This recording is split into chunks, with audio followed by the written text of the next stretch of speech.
Howdy, folks. Howdy, ladies and gentlemen. And, hello, players. How's it going? Hello, hello. Hello, all Prospective players, forthcoming players. This is... I haven't even announced anything yet, so for those that haven't been paying attention, because there's nothing to be paying attention to, because I haven't done an announcement, I'm going to be doing a little mini series. I don't know as you could quite quantify it as a campaign. I don't know how long it'll be. It's going to be dark and moody, and hopefully damaging to the player's health. And maybe to their characters as well. So I'm hoping on something a little darker.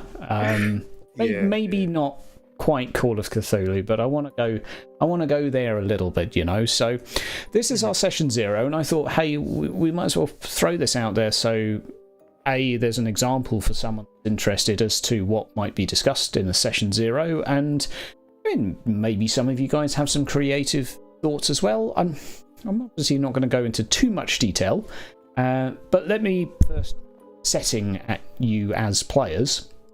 So the setting will be you guys arriving on foot to a coaching inn that is basically halfway between Town A and Town B. You'll all be arriving together, and you'll be in the middle of a snowstorm within winter. So maybe one of the first things for us to use over is, why did you leave the last town and decide to go somewhere else? there's something to think about. I have one question actually, just about the setting. Fire away. Is the coaching inn? Is it just like on its own? Like it's just there, or is it like near a? Is it surrounded by a hamlet? Coaching inn and a barn. Okay, right. There will be 6 NPCs. Right. Okay. And plus or minus mysteries of indeterminate number. So there will not be, let's say, opportunities to go shopping or abseiling, rock climbing. It will be fairly confined to this, let's call it a limited sandbox. Okay. So I'll start off with what my character will be doing there. Yeah, so my character is traveling somewhere. So in game, in lore, he is trying to head east, as it were. However, he has lost his way, and perhaps this may be the first time he has ever lost his way. But he's lost his way in this snowy, desolate desert, really. And so he is really looking for perhaps someone or some people to basically get him back on track. And that is what he's doing here currently. He doesn't know where he's going, really. He's lost. Okay, well, let's bounce that around some of the others, because we have we have a dwarf as well. Mr. Man, you're Dowie, and yes, we have a wood elf and a dwarf. We'll show off some of the stats here. So I will be pitching this as you guys have been traveling. You already know each other. It doesn't mean you have to love each other. It doesn't mean you have to like each other. But would there be a reason that a dwarven prospector and this scout of the Well-Ye people might perhaps have been forced to work together? Any thoughts from you guys? Well, as far as on my end, I would need a guide to take me out to see the Lord who has effectively contracted my services via an old arrangement. There's a favor owed by one of my ancestors a few centuries back to one of his ancestors, and apparently he found the scroll about it somewhere, probably in his old nobly basement, and decided to call in the favor to get some prospecting done out his way. And I like the calling of grudge. That's a nice... Just slipping that in there. Would you think it reasonable, Locker, that perhaps you were tricked, or you and the dwarf were both tricked into working together against your best wishes? I think, yeah, I would like that. I mean, he is a guide, and that is his only job now. That's how he gets by. He is a guide. Although he really needs someone to really get him out of here. And if that may be a dwarf who actually might know where he's going, then that's all. So the dwarf is your guide. That's bad. I don't think. So my character, I don't think he's actually told anyone that he doesn't know where he's going. He is, left off saying that. I know. I really like that. I thought you were the guide. Oh no. Yeah. So I really like that. And it's even worse because it's a dwarf as well. So Okay. hopefully we'll see what the like that. Bretonian will I say. like that. And Monsieur Bretonnier. Yes. Why are you so far from the fair lady? Gaspard de Languille is his current name. Whereabouts in the Empire are we at the moment? Because I missed that. North, where the temperature would be deserving of this setting, so people will be freezing to death out in the elements. So this isn't a mild, tepid English winter. This will be snow that if you are outside and let's say you slept outside without appropriate equipment, you would expect to die. So then, okay. We're not quite Norska. We're obviously a bit south from that, but let's say Midland-ish. Yeah. If you guys have a preference, it doesn't matter to me. No, not really. I just wanted to know whereabouts so I could figure out why he got there or how he got there. Actually, Okay. And my dude was fed up with the Bretonian culture or lack thereof because he is an artist. It's true. The French don't have culture, and he thinks that the peasantry lack education and sophistication, and the nobility lack intelligence. So he's screwed either way, and nobody appreciates what he does. And he might, he's an apprentice artist and he's a sculptor, so maybe he was in service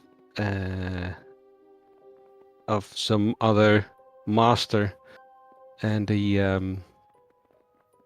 might have messed something up, and they didn't like what he did. No, he didn't mess. According to him, he didn't mess up, but they thought he messed up.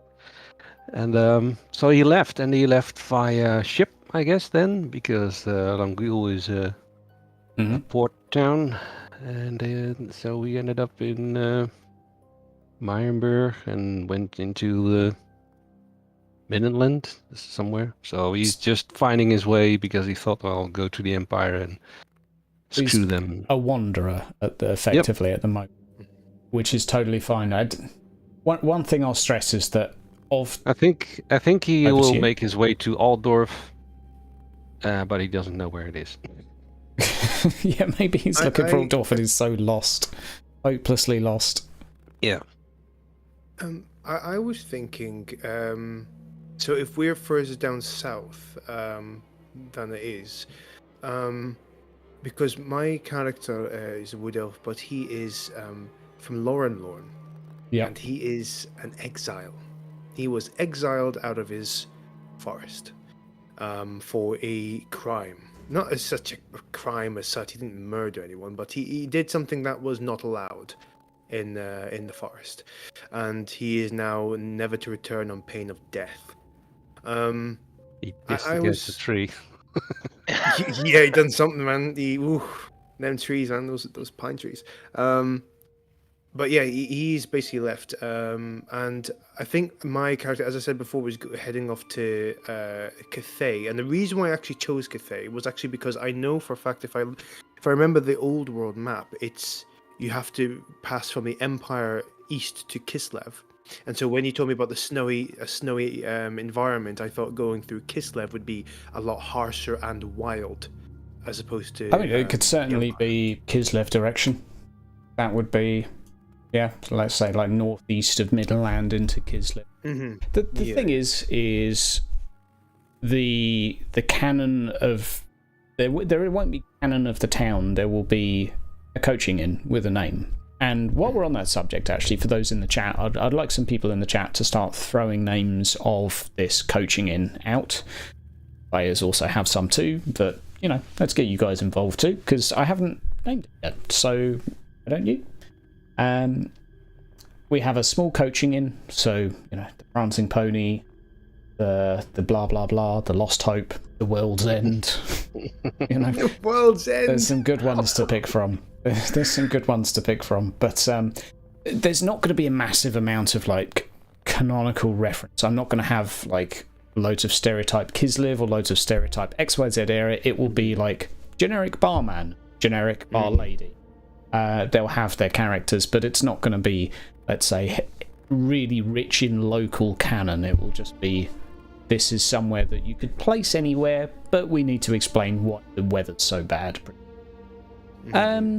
Okay, so I've got my little list of things to go through. So I like your sort of roughly how you ended up together, and that's completely fine. I'd like to circle back to what you think of each other in preparation for discussing the dwarf elf thing. But just before we go into that, rough expectation of mechanical side of things is I am aiming this to be a little bit more on the punishing side. So it will seem fairly challenging. Scary things will seem quite scary. Let's say one of the NPCs, if they look tough and grisly, you can bet bottom dollar they're going to have a weapon skill of 70.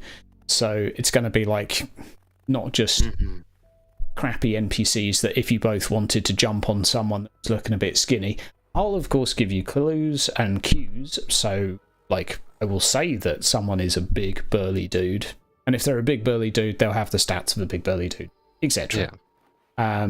We're not going to have any ninjas that are undeserving of their stats, let's say. But in terms of mechanics, I'd like to go a little bit on the survival. We're not going to do any of the monetary side of it. So my assumption is you guys have enough money to travel. You have enough to pay for a night's stay. You have enough to pay for drinks. Okay. The last thing I want to do is start coin counting in session, because it's going to be a couple of sessions. You're stuck in a location. No one gives a shit about it. So you have enough money to live modestly, I would say. But if you decide that you suddenly want to rent your own room, etc., you probably can't afford that. So that would be, unless you say to me, well, Gaspard is silver, so I'll assume that you have a bit more money than the other two, but cool. So if you want, that's fine. But otherwise, your pockets have coin, you've prepared to travel, yada yada. I'll also assume you have a coat. I will go through your trappings and add some attire. Expectation being you can be out in a snowstorm, but you wouldn't want to sleep in it, and you wouldn't want to be out in it for 8 or 9 hours. You would probably start to lose toes, etc. So if you guys are out in the cold, you'll be making tests. If you're not eating, you'll be making tests for non-alcoholic beverages. You're getting corruption because they don't exist. You might get lucky. There could be milk. Who knows? Bretonians only drink watered down wine anyway. So there you go. So.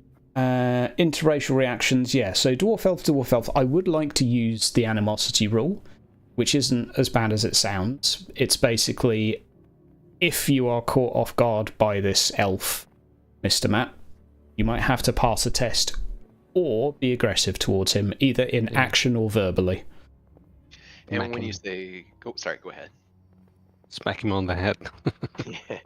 Yeah. When you say caught off guard, you mean I'm jumping around the corner and going surprise, or what? So let's say you're both opening a box. This has nothing to do with the story whatsoever. You're both opening a box, and he says, "Oh, well, you must have taken what was in it." Okay, that's you're gonna have to if it's something that would trigger a dwarf, I'll probably put you as a roll. Not every single time, so I wouldn't do it more than once per session, probably. And the more you fail by, I'll change the rule a little bit, but basically the more you fail by, the longer you have to be an arse to him. And it's verbal, or it can be verbal. You could choose to hit him. You have much better control over your emotions. Why has everyone got such bloody complicated names? Horimdriel. My name is Calentril? Calentril par Imdriel. Calentril. That'll do. Ellie. Callie. Yeah, so you won't suffer from animosity because you have control over your emotions, so you won't be subject to this. But I wanted to give the heads up to be like, okay, is this something you guys are going to be with? Are you going to be uncomfortable with that? I'm thinking that, so I'm comfortable with it because I'm thinking, depending on whether the more Miss Matt's character gets more aggressive, the more Calentril will actually begin to lose his cool, I would say. Not only just because of the animosity, but it's also because of the environment. I'm guessing this environment is also going to have a large impact on him, and also his background, how he's an exile, and how the Aenir really, what an exile is like worse than a great loss. It's terrible. It's terrible. Yeah. So the more this dwarf will be, and it's depending on how many rolls he fails. But the greater his animosity is, and the longer he is, the more Calentril's resentment is actually going to show and begin to grow. So I like the idea of the animosity. So I like it, but I will say that there will be risk of it. If it becomes overly negative, like we're all adults, we know there'll be a line where the fun stops, and let's say if it ends up being competitive gameplay where you're kind of like trying to screw each other over, etc., that's kind of past the point of fun normally by then. And I will say that the setting is going to help you because your petty squabbles aside, you're going to have some real shit to deal with. So it's like, you might be really pissed off with each other, but then I'll throw a cave troll at you, and it's like, well... like, maybe I want to plant my spade in that elf's head, but I kind of need him right now because cave troll. Yeah, exactly. It will be probably a little bit of an occasion. I would say to you, Mr. Matt, maybe think of some things that you would say to an elf if you wanted to offend them, like them being flaky and unreliable, and and trees are rubbish. They fall down all the time. Poor craftsmanship. Why you never, sir? Exactly. So that's some things to think about. I mean, typically elves are quite dismissive of dwarfs because they know they're too stubborn to reason with. So you just...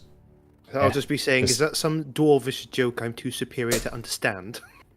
That's something really snobby. Yeah.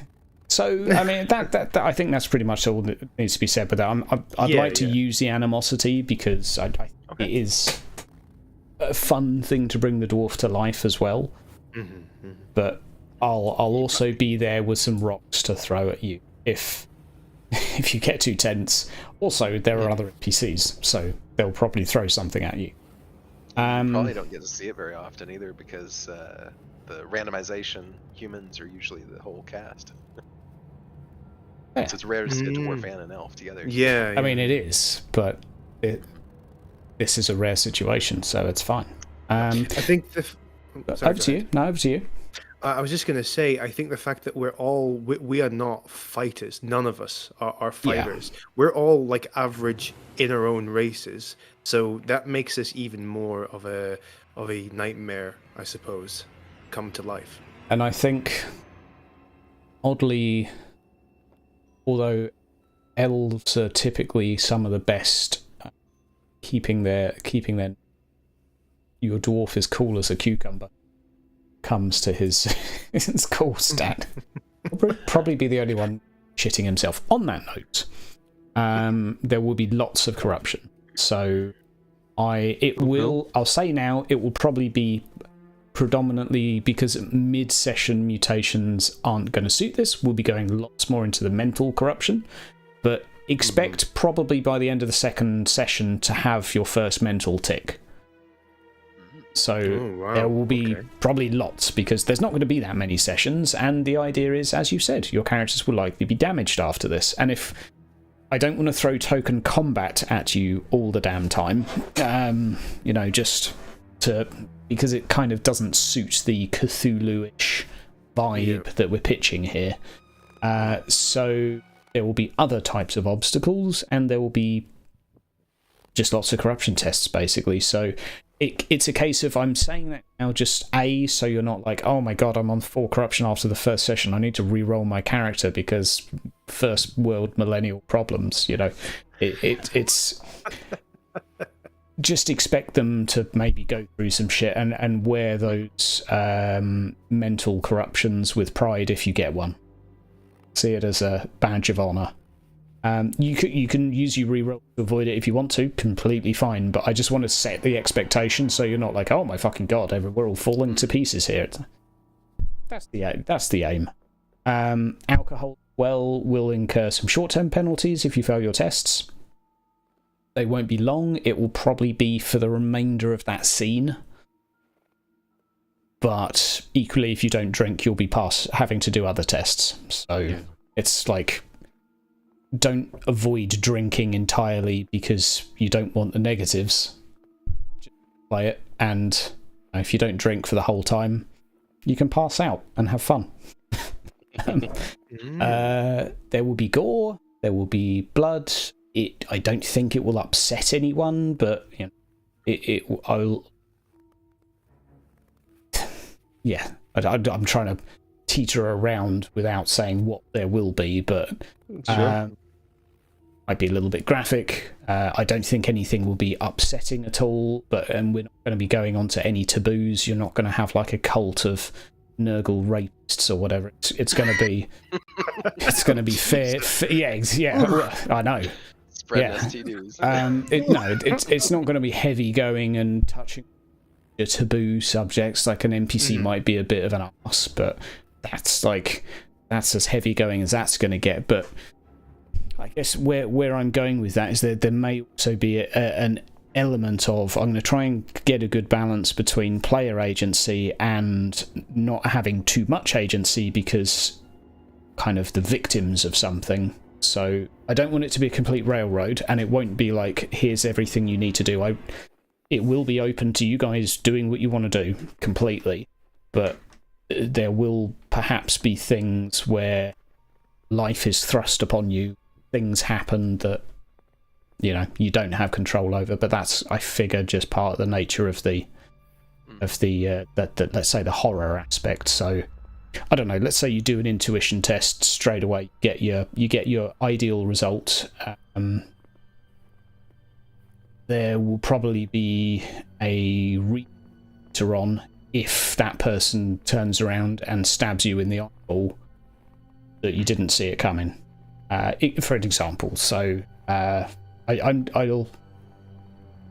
That being said, there will be room for you to uncover things and find out stuff. So it's not like there are what's the word, like loads of gate content, but yeah, some stuff might seem out of your control, but figure out the mystery and things will make sense, is I guess what I would say. If mystery solving, I'm not sure if the objective is mystery solving or survival. I'm not sure yet. K-pop's pretty good. I like that.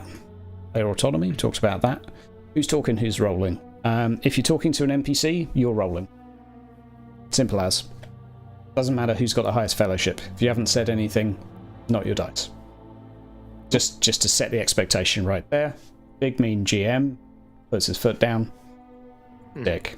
But it's just one of those things I need to say at the beginning of the campaign, so when it happens I don't feel like a dick in a moment. But it's if you want to be like, hey, actually I think my character, or let's say my dude would be pretty good at this, start saying something and then we'll we're going to slow the pace down. So what I try and avoid doing in this is let's say the compression I used to do, which was, I want to ask this guy for a discount. Okay, roll haggle, there's your discount. I will ask you to ask him for a discount, so to speak. So we're going to basically, every role should be role played if it's social, say. Unless you're kind of a bit stuck and you're like, okay, I want to give this guy a bit of a slip, I'm not quite sure what to say, in which case you guys and me maybe could spitball ideas and then we could role play it. That's fine too. Don't feel like you have to improv, perfectly. But you speak, you roll. Nice and simple. Any any things you guys want to ask while we're here? Or while we're here in time on that spot? Yeah, about rerolls. Are we gonna do decide if you're gonna reroll and before you see any nasty results? And stuff like Right, that? for injuries. So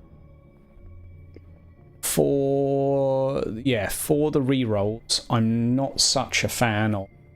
Let's say you're going to take a critical, and you're not sure whether or not you want to burn the armor. I would say there are times I felt one way, and there are times I felt the other. What's your thoughts on that, Joris? If you decide to take a critical, that's it. You decided to take it, and if then it turns out it's really bad. Fate point. The only thing is a fate point. So I am more with you on that. That let's say you get one of those critical effects over in the column.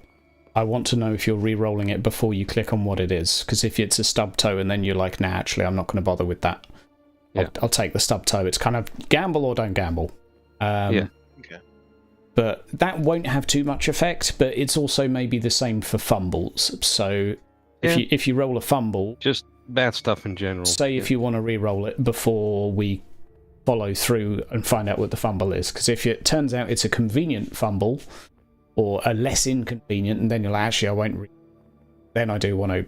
Let's just say whether you want to re-roll it before we follow that train of thought. The only kind of exception is kind of with resilience. So resilience, you can, even after a failed test, then change the dice. But that's the last resort. Yeah, that's one of those last resort ones. So, and they, the Xenos don't have a lot of those points anyway. So. Yeah, I might give 1 or 2 NPCs like 1 fortune point, maybe, if they like lucky or something like that. But I'm not going to give them loads of bells and whistles. That does lead me to resolve. So one thing I would like everyone to think about is what your characters will do to chill out. So, and think about something that can be done within this setting. So the motivation is what you would use to regain your resolve. I'll talk about resolve in a second, but let's say your motivation is fixing things. You could notice a bar stool's broken, spend half an hour fixing it, gain a resolve point back. Now, expectation in this, because there'll be lots of cool tests and might be moments where you need your senses, you might find that you actually use your resolve more than you'd like to, in which case I would strongly suggest role-playing out the point, especially if you're at 0 resolve, Mr. Elf. What that effectively means, if you're at 0 resolve, is your character will probably want to do anything remotely scary because they don't have any guts to suck up, so to speak. It's not like you're a broken person, but it's kind of like you've lost the heroic aspect. I've lost my nerve. Yeah. So it's something to think about. Calculated risks, not just gung-ho style. Yeah, it's something that I'll probably have to think about a bit more over the week, because well, first question actually is this picture that we see, this scene, is that accurate to the actual scene that will be placed? I will likely remake it, but you're currently looking at the warehouse, the shed. Okay. So if we go back to the main map, now this will be a rough schematic of sort of what we're looking at. Coaching in on the left, shed on the right, warehouse. Because I need to see what would my wood elf character actually do to cool off in this environment. Exactly. There is not a lot of things to do. I can throw some ideas out you now just to kind of maybe get the noodle thinking. There are trees, there are plants, there is nature here, so if that's something of like, well, you see, it's not convenient to go out picking flowers in the middle of the night, but there might be something to do with nature that you could do. It could be tending to nature. It could be it could be something. Maybe look at some hippie rituals that hippies do to make themselves feel good. It sounds like a daft thing, but think about... No, I've actually already got a few ideas, so I'll mull them over my head, and after the session, or a couple of days' time, I'll give them to you and see what you think. This is effectively the sandbox. Now, this is not the entirety of it. There is a woodland around you. I'm not saying whether or not to go in it or whether or not there's things in it, but these are the buildings, the woodlands around you. I won't stop you going anywhere. The only, let's say, limiting factor on the sandbox is really the fact that you can't stay outside for... The dwarf actually can, but the rest of you can't just stay outside for as long as you like, because your fingers and such will fall off. Yeah, so there's perhaps room to fix things. There's other people to interact with as well. In terms of rough expectations, so you can have a think about that, there'll be 2 children of indeterminate ages, a man, a wife, and 2 others, plus or minus any other things. Those would be, let's say, bare minimum that you would bump into. So there's basically a family there that are running it, if that makes it any easier. So it could be helping the innocent, for example, or have a think. Same for you, Mr. Matt. There's no major rush to come up with that, but think of something that you can do in multiple different ways as well. So let's say it is tinkering to fix something. Let's say you fix the bar stool, fine, you got your resolve back. Maybe after that session you've burned that resolve again and you're like, okay, we're going to do something incredibly stupid here. My guy's going to want to do some stuff, so you won't be able to fix another bar stool. Yeah. You'll have to come up with something different to fix. Okay. Well, my dude's going to just make ornaments and stuff. Crafting. Do some sculpting. Is that, yeah? Yeah, maybe even if there's enough snow, make some ice sculptures and snow sculptures, stuff like that. I mean, that's perfect. You can... Yeah. What would be his medium? Would it be sort of carvery or... Well, a wood carving and stone carving, so he's a proper sculptor. Okay. But, he's well versed in all different We'll assume for this techniques. So does he have the trade tools for it? If not, we'll just assume he does. But okay, he has his own set of chisels. Okay, cool. And he will probably make like an ornament for above the door or somewhere, or Yeah. Just talk to the people there and ask what they like. Yeah. Maybe even make some statuettes for. Shrines or something, depiction of the gods and stuff like that. Yep. My character also does stone carving and such, small things like ornaments, trinkets, figurines, little statues, etc. He's only practiced on stone, though. He hasn't practiced anything else because he's lived in a Carrick. So if he thinks that carving in wood would piss off the elf, he might give that a go. I actually... Do you know what the weird thing is? Before even Joris actually spoke about what his character's resolve was, I was already thinking of sculpting from bits of wood, like small figurines. We're all gonna be holding hands, singing Kumbaya, carving together. It's like the wood carving club. Oh, maybe that's how we met up somehow. Maybe that's what bonded us, Yeah. Oh God. So after you. Oh, sorry, I've got a thing on that note. Just something to think about if you're into trinkets, and this is going from what we were reading earlier about the elf versus the dwarf approach towards beautiful things, which is an elf is far happier to share and let others take a look and be more, let's say, liberal with pretty things, whereas a dwarf is like, yep, that's nice, I'm going to put it in my bag, it's mine now. And if the elf wants to look at it, it's like, whoa. Fuck you. Mine, not yours. So, like, very different. I mean, that's obviously the tokenistic view towards it, but that's maybe something to think about. Also, what the dwarf will find pretty and beautiful will differ a lot from what the elf think, and also what guest part things. Yeah, I We mean, all it's have- up to you with your tastes as to what to do. We all have separate artistic tastes. That's Yeah, what bonds. exactly. Impressionist, abstract. You know. Good lord. Good lord. Well, So we're now on pronouns. Of the NPCs, 3 of them are boys and 3 of them are girls. It's up to you to figure out which one's which. That's all that needs to be said on pronouns. Equal opportunities.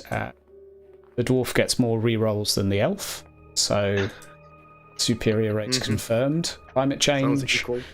We are in snow now, so the climate has changed for this campaign. No one gets an end pass in games.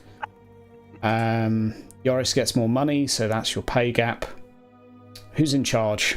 You're all men, so it's equal patriarchy. I am superior. No, I'm superior. Yeah, I You think. think you are superior, but you won't say it. I will say it. Yeah, that's But you the think you want to Bretonian. say.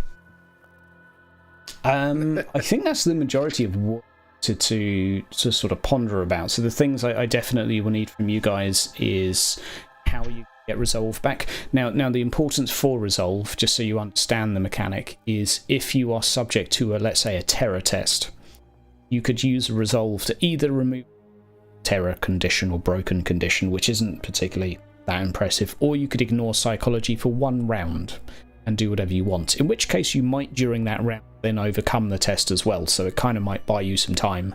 But if you need to suck it up and do something that's absolutely terrifying regardless of what you rolled in your fear test, resolve is that thing. Yep. Dutch courage in my case. He's Yeah. a Bretonian, he drinks.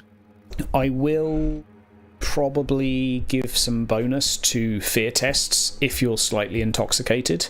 I would say with the caveat, be like the dwarf I'm certain would be. There may be situational modifiers where drinking makes you paranoid though. I'm not saying that's all the time, but that might be a thing potentially. So like let's say your character's at his wit's end and he's really, really paranoid and he's got no resolve left and you've just, I don't know, seen a giant dick out the window, decide to down a bottle of whiskey. I'm not going to just suddenly give you plus 20 willpower. But for minor effects, absolutely. We won't be doing like the you pass out and wake up in the morning stuff, unless you just keep drinking, but I'll let you advance if like you're on negative 30 because you just keep drinking, then yeah. Equally, if you're going to do something dumb, you could drink first. It would make the doing the thing harder, but you might get a better fear test roll. I guess. So that's all something to think about. Any other questions from you guys, or maybe even from the chat? Did we get some names for the place? The Two-Tailed Raven. I like that. That's cool. I love the TT. I don't know what you call that. It's got a word. Eastwind Hearth Coaching It. Sick hard sippy cuppet. Alliteration? Is that what you mean? Alliteration? Yeah, that's the one. That's the one.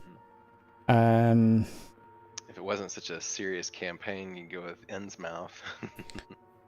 Because it's an inn and you want the Cthulhu thing. I mean, I think that the second could well be an option. Perhaps what I'll do is I'll leave it open to the comments as well after the session, but I'll take on board whatever's put in. It'll be a family-run business. I'll say that to you. I have a question. Actually, it's just one on my character. Actually, Yeah. I'm not sure if this is meant to be, but my character doesn't appear to have trappings. I haven't done trappings yet.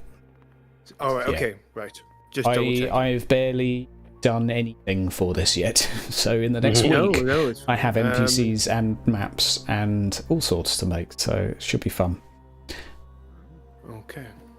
But yeah, trappings will be included, and you'll have kind of the basic trappings, and I might give you a little bit of bonus money just to buy one extra thing, just because Well, you just get a coat or something. I don't know.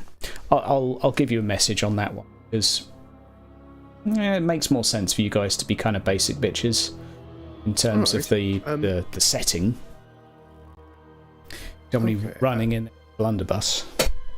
Well, another question I have is in the duration of this campaign, are we staying in this area for like a day, or do we follow up to be staying in the same place like for a multiple number of days? Because I'm just trying to check if there's actually even like a proper daylight or nighttime to this area, you know. The sessions we might well pull a 24, in which case sessions happen in real time. Okay. So it might be a question of do you survive the night, for example, in which case you survive the night, end of the campaign. I'm not saying that will be it, because that's not determined necessarily, but I have no other plans other than this area. So once you're done with this area, you're done. Okay. And thus, I don't know whether it's going to be... Realistically, it will be longer than one session, but I don't know whether it will be 2 sessions or 4 sessions. Or somewhere in the middle, such as 3.5. No idea. I will... What about the XP? Is it... Yes. We're doing the thing where... We're going to do your thing. Cool. So we're going to twist it a little bit in this. If you get a good roll on a test in this, even if it's not your career, I'll let you put some points in it. Because ultimately, during the session, if you're getting XP over the course of like 24 hours, the logic of you're getting better at it because it's your day job is irrelevant. My visualization of that will be you are more focused when it comes to that. So let's say you ask someone something using a charm roll, you get a really good roll, they kind of respond to you and get something out of it. I'll be like, okay, yeah, if you want to put points in charm afterwards because you did that thing, fine. And then the next person you talk to, you'll be like, yeah, I'm more focused on this charm thing now. So it would be more like practice rather than true skill. This course of 3 sessions, you're only going to get a certain amount of XP anyway, so you're not going to come out of this at tier 3 or whatever. It'll be small amounts, but the aim will be as well that I will rule both roleplay and objectives. So rather than just giving you 100 XP for playing, I will give you none. But if you do stuff, malleable, you'll get some. Question on the RP side.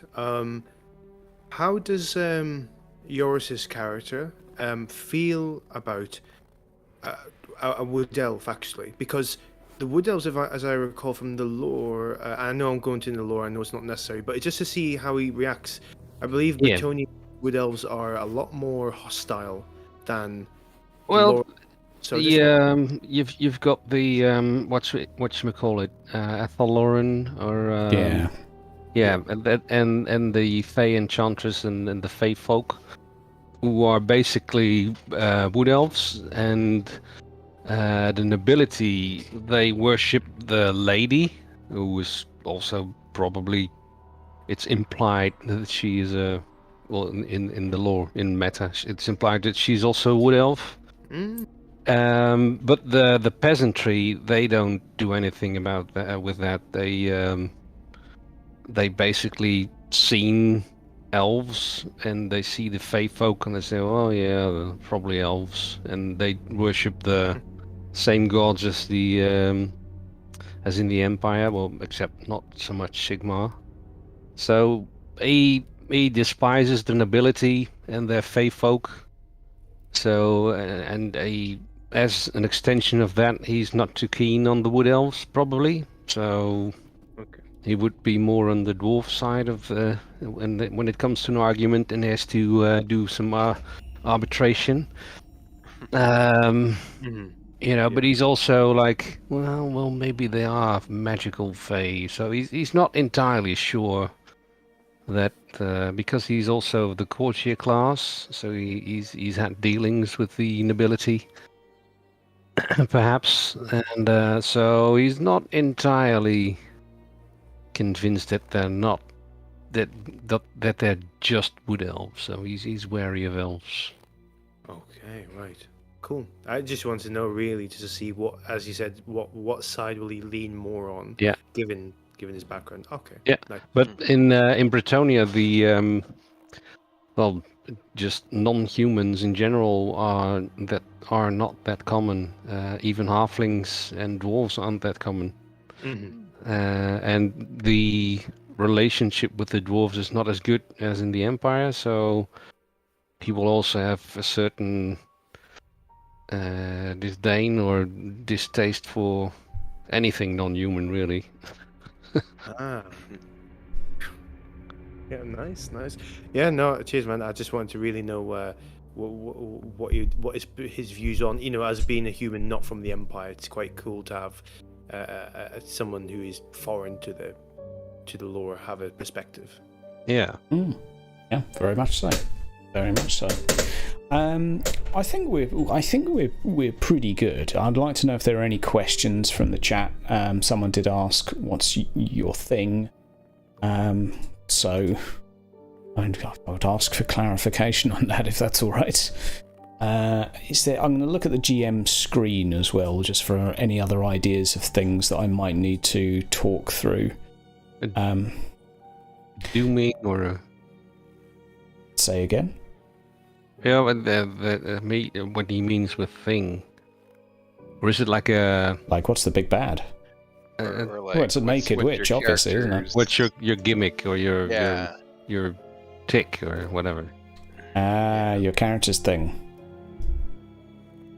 I don't know. His shtick. Yeah, I mean, there is identity and such things. I don't feel like such is necessary because the picture tends to do a lot of the painting of what you look like. Yeah. But if you want to be someone, or with a small hands or floats your boat, then Well, the quirk table. What does that say? work table. Works Left. good.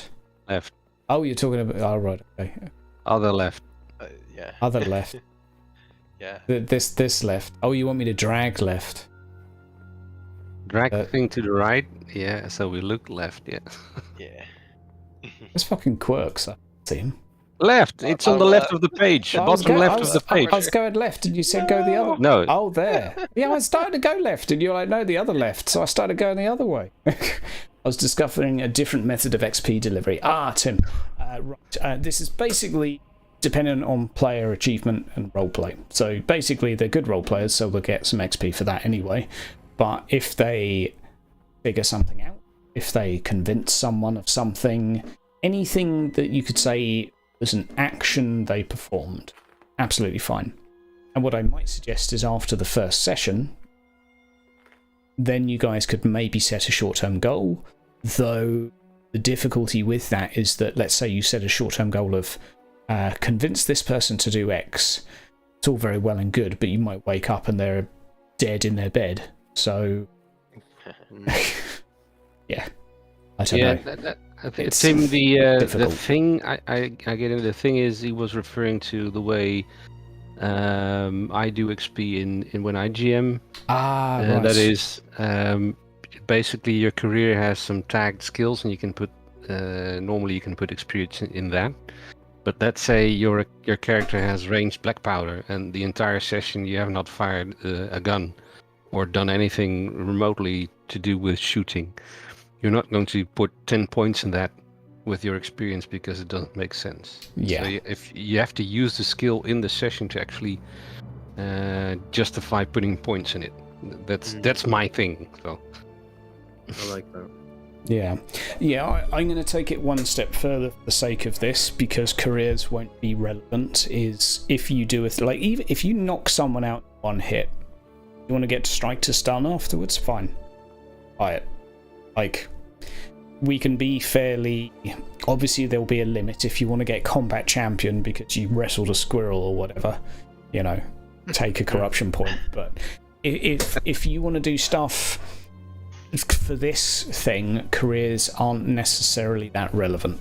And you can make the argument that maybe you're better to suited to, but if you want to put a few points in melee basic because you got in or brawling because you got in a fight with someone, fine by me. You've learned something about fighting. On the note of corruption points. Yep. What about dark deals and dark whispers and stuff like that? Yeah, that's a really good point. That is something I'd like to do, and I honestly just keep forgetting to. So it can be something where you as players could be like, there's this test that I probably want to pass, but I'm going to fail it and just see what happens. Can I take a dark deal to let this do this? So if you have a cool idea of something mischievous that could happen, let's say you've been asked to close the window because whatever is outside, they don't want to get inside. And you could be like, okay, can I lose a corruption point to maybe not close it as well as I should have? I will try and remember stuff like that, but if you guys as players get a couple of things like that, fine. Or you could slide in my DMs, because if it's a bit like you want to just do it as like maybe my character forgot to do that, that would be interesting, and you don't want to tell anyone, so it's a bit of a surprise, and I can be like, haha, you forgot to do this. That's fine, I don't mind. I'd like to use them more, so I will try to find a way that they fit, though. And I would say, yeah, the resilience will be there as well as a buffer if you get a mental condition that really is crippling. That maybe that is just, you need to use a resilience in order for it to not be... I don't... Off the top of my head, let's roll a few mental corruptions and just... let's just see how they go. Public roll. Table...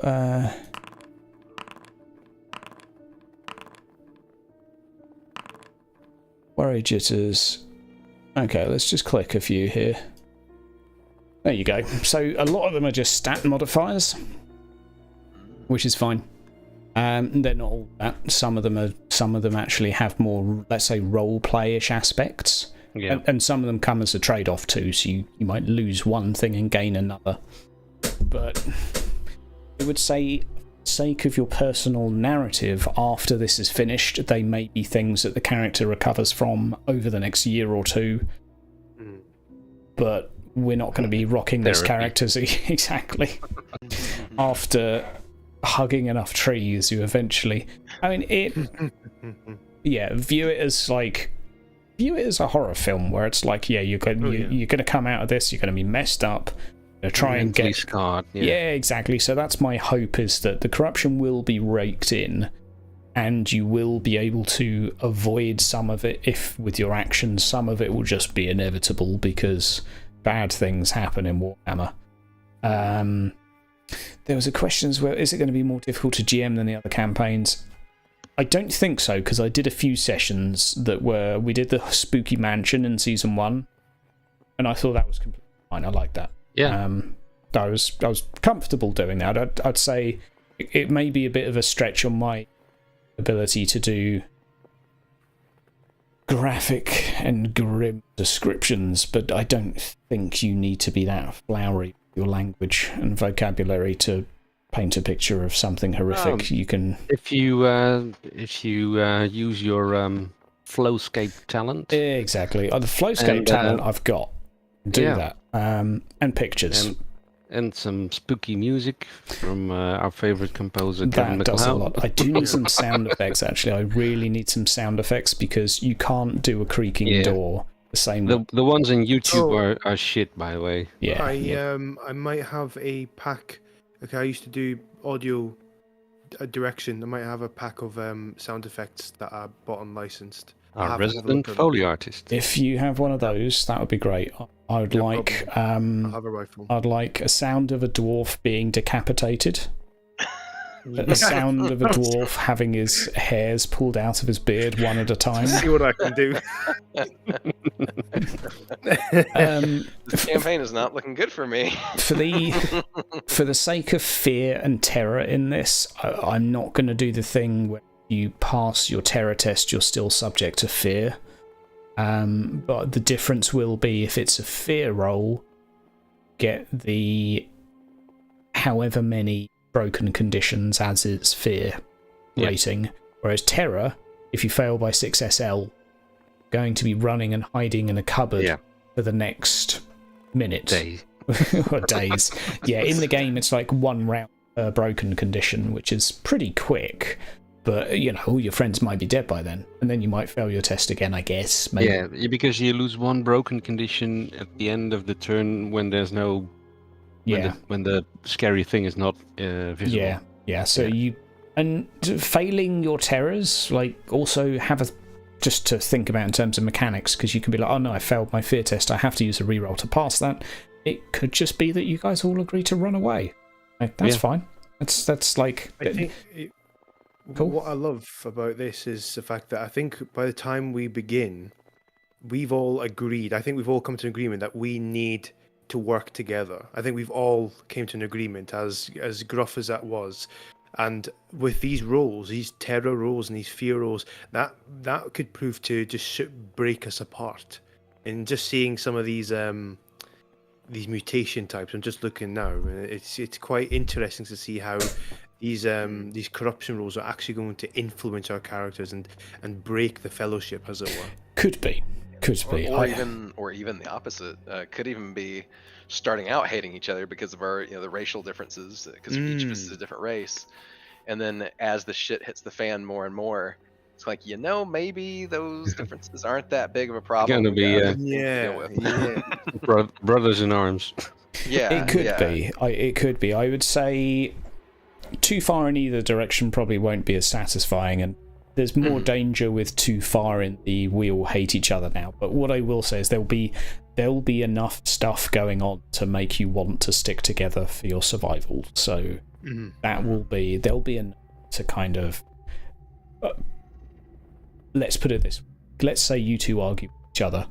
One of the other NPCs that wants to live, or maybe Yoris and his Frenchman that wants to live, might well say, stop arguing, I don't want to die here. And so there's other ways of dealing with that make sense and will be tied all together, and maybe that's the point where one NPC would roll a leadership test to basically slap you two and get you to calm down. And so there's ways that we can sort of, let's say, have stop checks in place if needed.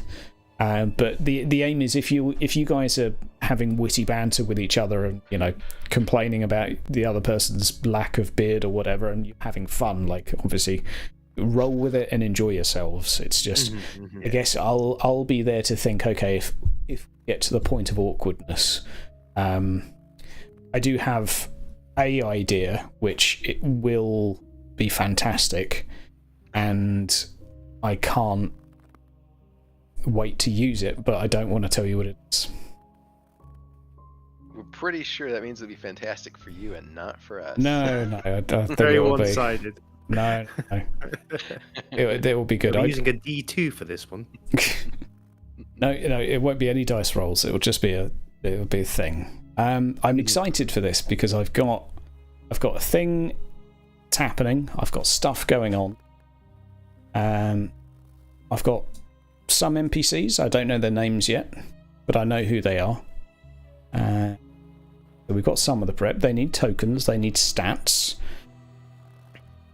And we have a name for the campaign: the Naked Witches. This better have a good ending. A happy ending, yeah. And I know you're excited for it, because I know you've been kind of the beginnings, at least, of this. I know you've been talking about it a little bit for months and months. I want to do something survival. Well, yeah, this is completely different to the previous snow thing that I came up with, but it's just the maps still suit it. It's just after I had this creepy nightmare, I was like, that could really be set here. Okay, let's do that. You said that the other day. So yeah, this is all basically based off of a bad dream I had, and then that's only one scene. The rest of it is the offshoots from it. but should be good. Remind us later what part was the dream after we've seen it, so we know just how messed up your head is. Okay, it's really not terrible. Like there'll be far worse things than Probably that. the dude walking about town naked, masturbating. Somewhere. It's the naked witch aspect, really. Sorry, naked witches. Yeah, so apologies to any Germans that are offended by such a thing. Will it be difficult for the players? I don't think so, because I've picked 3 people that I think will just fall naturally into this and will be fine with it. So I have no concerns. I do need to slow the pace down, and that I think is going to probably be harder for me than them to be like, okay, I want to charm this person to do something, and actually let's have that full-blown conversation, because previously on Batman and my last campaign, it was very much, you want to do this, make a roll, you want to do that, make a roll, you want to do this, make a roll. So we did a far more pulp style, whereas in this, my hope is that you'll know a bit about the characters, you'll know a bit about the NPCs. There'll be plenty of opportunity for dialogue with them. If I have a question about that. Let's say I'm convincing the barman to lower his price of the wine, or maybe not water it down as much, and I have a conversation with him. Will the role in any way be influenced by Yes. How well of an idea I come up with? And yes. I like that. If you ask him to water down your drink because you're Bretonian and that's how you like it, that's not the same as actually I'll pay you the same, but like if you give him a good reason why watering it down for Bretonians because they can't tell the difference or whatever, and he can make more money, like, I don't know, if you come up with a thing that makes sense, I will judge it based on that. Whereas if you go up to the big bad and say, do you mind leaving us alone, you'll be like rolling on 40. So it'll be. If anyone's seen the scene where Grog from Critical Role runs a session, and one of the ladies says that they throw a spear, and he says you were at a disadvantage, and they're like, well, why? I've got the skill, and he's like, well, I've never seen you throw a spear before. Yeah. we'll be using that sort of, not quite that degree of logic. Yeah, good thinking from your parts and immersions, I hope will be rewarded. I will there will be occasions where you think it's the best idea in the world, and for whatever reason, computer says no. That will be one of two things. That will be me making a mistake, or it will be because there's something about the NPC that you haven't figured out. So I would say maybe be a bit prepared for that. I'm not saying everyone has skeletons in their closet, etc., and is plotting to kill you, but maybe things are more complex than they seem, or one would certainly hope so in a TTRPG of Warhammer Fantasy. Yeah. So, any other questions from you guys? Or Thorg's asked what this is, but watch the video from the start. Don't forget to like and subscribe. Bloody millennials. Oh, he's a boomer. Yeah. They're even worse. Is he trolling or is he serious? It's normally the latter. Anything else from the players? But I think we've covered it. This is the sort of thing I would say is a good start for session 0. Obviously, you might make the characters. We've pre-made ours, so we don't have to sit here number crunching for you and forcing Mr. Matt with a knife and a gun to his head to pick a stat. It's quite hard to do quickly, though, to actually nail a character, because you're making a person, Yeah. Some people might just be like, yeah, it's just a stat stick I'm going to play as for a bit, but no, for others, this is someone that exists. Yeah, I watched the extended edition of Lord of the Rings 3 times to get my character. And just noticed we're all super smart. Yeah. Oh, I just noticed. Yeah, that except for the dwarf, we're super smart.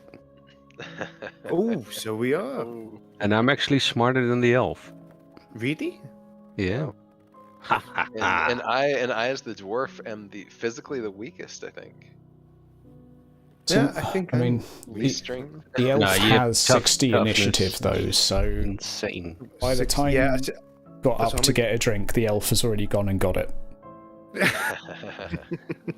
That is sharp. Like, you're on a Yeah. perception of 70, I think, when you start, which is basically your elven eyes. Like, that's what your eyes see, everything. It's Maybe the he has worst. ADD, he just spots everything. Yeah, it's just got a condition. Yeah, that's the worst thing though. You've got a guide who is actually his job is a freelance guide who doesn't know where he is and hasn't told anyone yet. Yes, perfect. And he's leading a dwarf around who's never left the character, has no idea how to even get back if the elf says he is lost. Let's Yeah, the elf has not said a thing, by the way, and so I'm not sure. I'm not sure when that might get revealed, but I'm definitely putting the fact that he's going to do everything he can to keep a cool, calm demeanor and say, "We know where we're going. We're fine. We'll just have to go another day's march, then we get to Kismet," or somewhere like that. And it's actually like he's like dying inside. This high blood pressure. So we've got, I'm just looking at the talents, we've got a rover, so we've got a potentially a stealth urban Frenchman. Oh no, you're We've all got the elf night side, vision. you're the elf. Wow. You've all got night vision goggles. So Sweet. that's actually kind of useful. One of you can read, which is always good to have someone. Got a tenacious dwarf that basically can cope with, you could just leave him outside in the cold. Fine.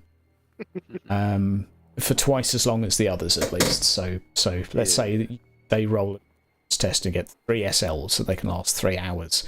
Would roll 3 SL and last 6 hours. That's probably how I would do it. I think that's pretty much it. Can I ask a question? Yes, Because please, I'm just Mike. noticing it now. I have the doomed thing, which is standard for You want to re-roll it Empire. as a random? because go it's for for it. Empire things. Yeah, sure. Yeah, doomed, for sure. Yeah, have a random talent.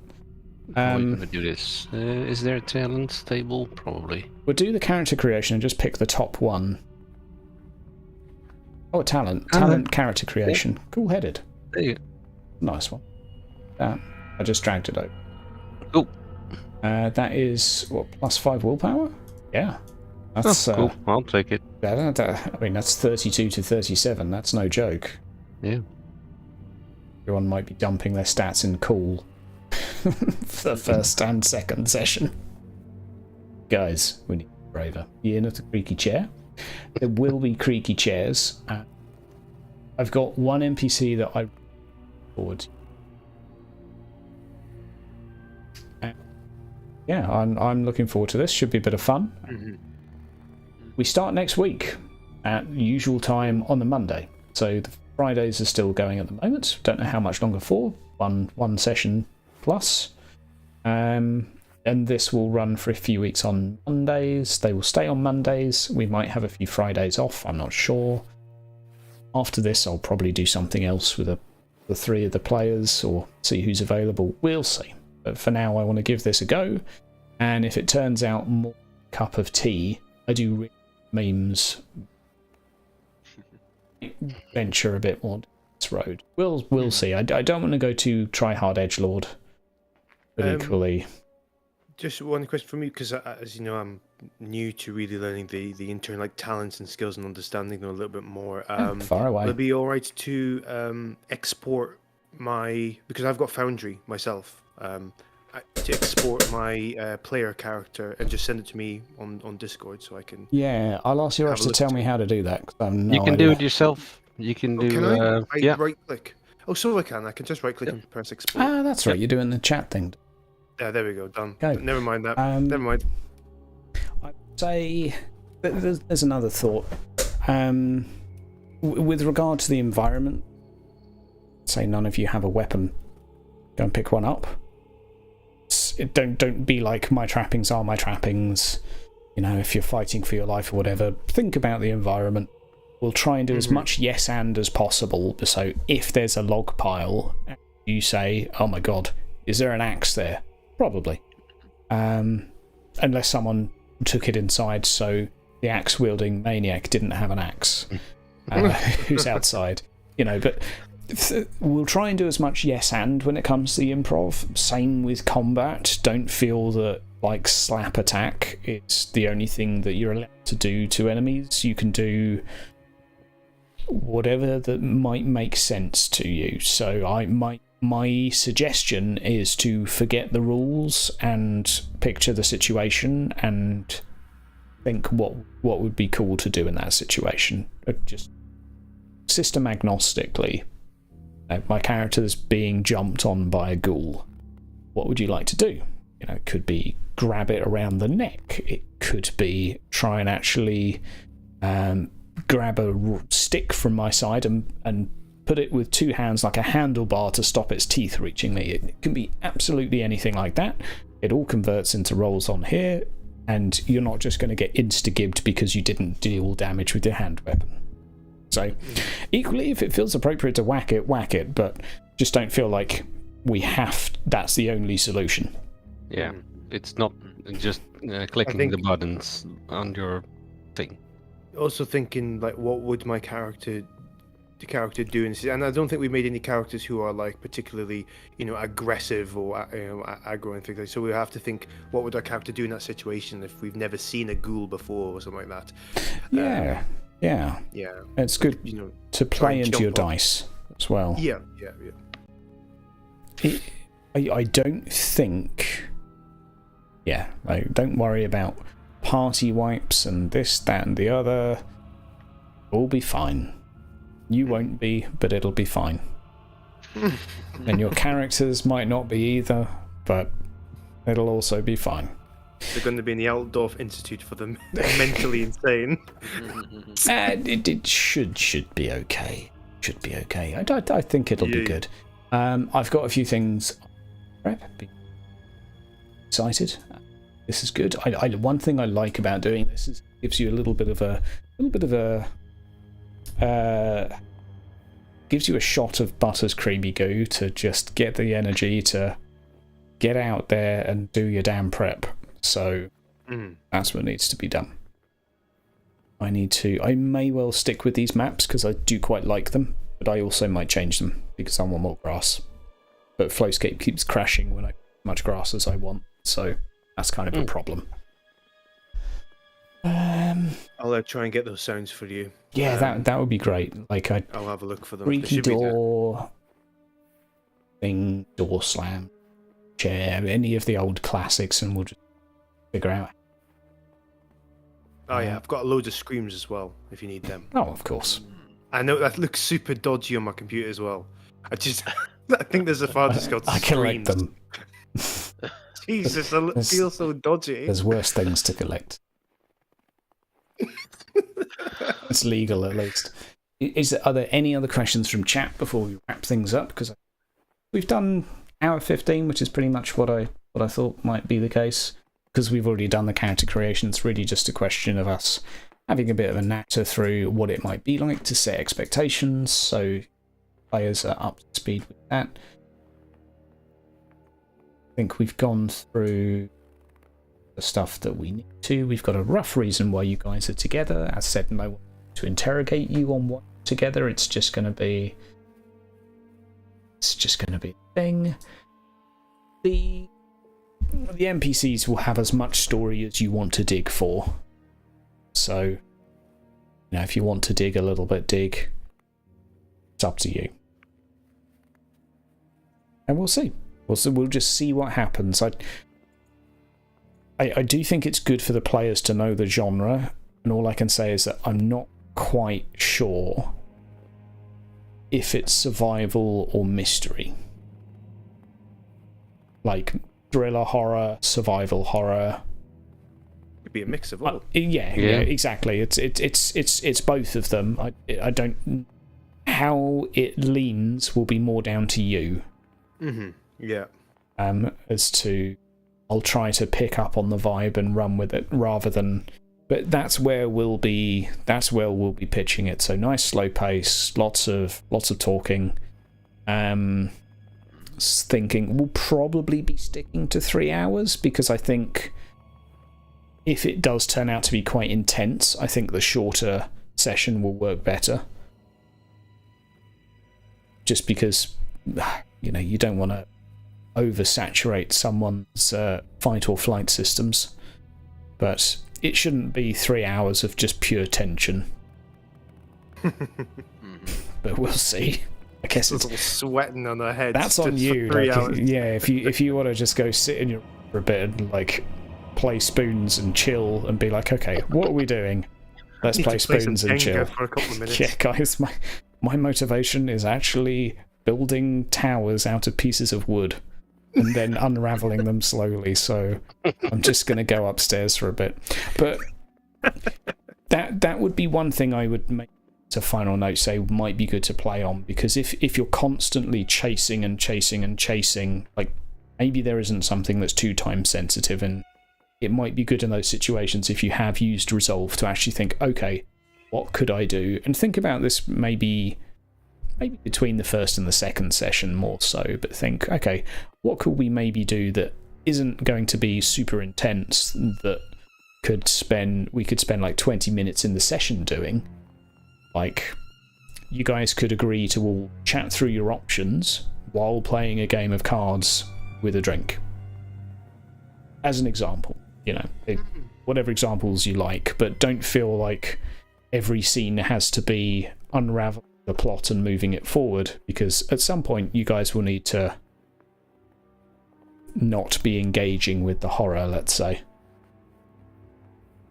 Right. That's maybe you will be, I don't know. Up to you, but don't feel you have to. And I'll try and think of some things to break it up, because I'd like it to be 3 sessions-ish, maybe 4. In which case it can't be 4 sessions of constant bad things happening. Yeah. So there'll need to be some pit stops, so to speak, some safe rooms. That's what you need. Safe space. I need to put that on the list. Safe spaces, discussion points.